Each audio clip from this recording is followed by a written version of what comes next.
In this Adobe After Effects tutorial, we'll be learning to add Transformers 3D model, especially Optimus Prime, into our scene. So let me drag this into this small icon here so that a new composition is created with that video settings. Let me first go to the composition, and from composition settings, I would like to change the 3D renderer from classic 3D to advanced 3D, and I'll hit OK. It is important to change the renderer from 3D to advanced 3D because we are using the latest version of Adobe After Effects, which is 2024.5. So the next thing is to track the camera of this scene. So from the effects and presets panel, I'll type in 3D camera. You can see that we have this 3D camera tracker in the perspective folder of the effects, and I'll drag this onto my footage. If I start playing the video, you can see that this is how the scene looks like. Adobe After Effects will start analyzing this scene and it would generate some tracking points. Based on that, we'll have to develop a 3D camera. On the left side, you can see that the time remaining is 7 seconds and After Effects is tracking each one of the frame. And you can see that it is solving the camera. Now you can see that a lot of tracking points have been created. Let me go a little further. Let me select these 3 tracking points. I'll right click and click on Create Shadow Catcher, Camera and Light. Once you do that, you can see that a 3D camera tracker has been created, a shadow catcher has been created here, as well as a light. I'll expand the shadow catcher, and from material options, you can see that Accept Shadows only is enabled. I'll change this to on so that you can see how the shadow catcher looks like. Let me scale this so that it fits in the entire scene. The next thing is to add a 3D model onto the top. So I downloaded this Transformers 3D model from Sketchfab. I'll attach a link in the description. You can download and use it absolutely for free. These are animated, so you can download any one of the Transformers 3D model. It looks something like this. This is one model. This is a low poly model. You can download this as well. I have attached the links in the description.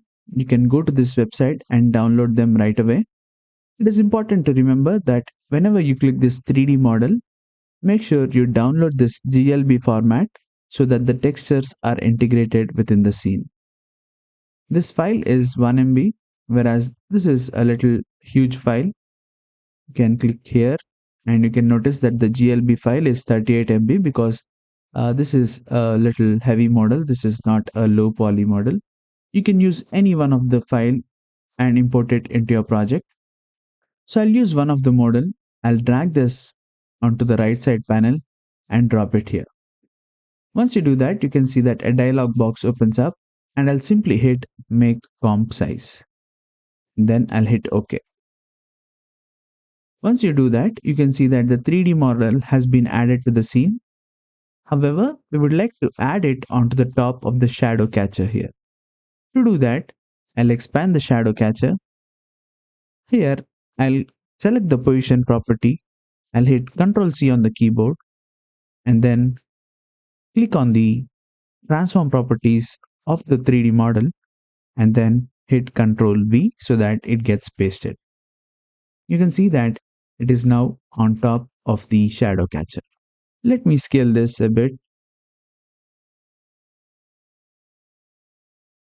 This looks fine. If I start playing the video, you can see that this is how the model is tracked onto the scene. The next thing that we'll have to take care is lighting. You can see that we have created a light here. However, if I double click on this, you can see that this is a point light. We'll change this to environment light. Adobe After Effects now supports environment lighting, which makes use of HDRI lights. So HDRI lighting is an advanced technique of lighting your scene. You can use any one of the HDRI maps from this website. You can download any one of these absolutely for free. You'll have to see which matches your scene. In this case, I downloaded this HDRI map, which is this one, this map. Let me show you how it's going to look like. So this is actually matching my scene. You can see that the colors and lighting is almost there. So I'll expand the light options and change the source to the HDRI that we have added into our composition. And you can now see that After Effects has taken up that lighting and added shadows to our scene. If I expand the transform property here and if I move the X rotation value, you can see that the shadows are moving. It means that we are playing with the sunlight and matching and trying to match the shadows of the scene. In this case, we can see that the shadows are towards the right. So I believe this lighting should actually be fine. If I start scrubbing forward, you can see that this is how the 3D model is tracked onto our scene. But you can notice that the Transformers model is not animated, but we have downloaded the animated version. To fix that, expand the 3D model that you have in your composition, and below you can see the animation options. We have downloaded this 3D model that has 4 animations. So I'll change this to transform to robot. If I start playing the video, you can see that this is how the transformation is happening. It is animated in this way. However, you can see that the animation is only like 3 seconds. We want it until the end of the scene.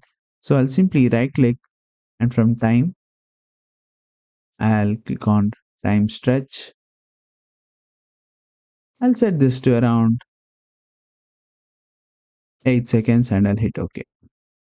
You can now see that the animation is now till the end of our composition and it is not slow as well. You can leave it as it is.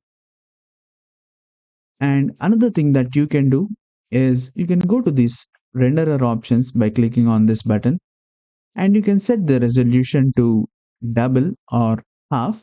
If you want the render to appear quite quickly, you can set this to half. If you want it to be a little better, convert it to full.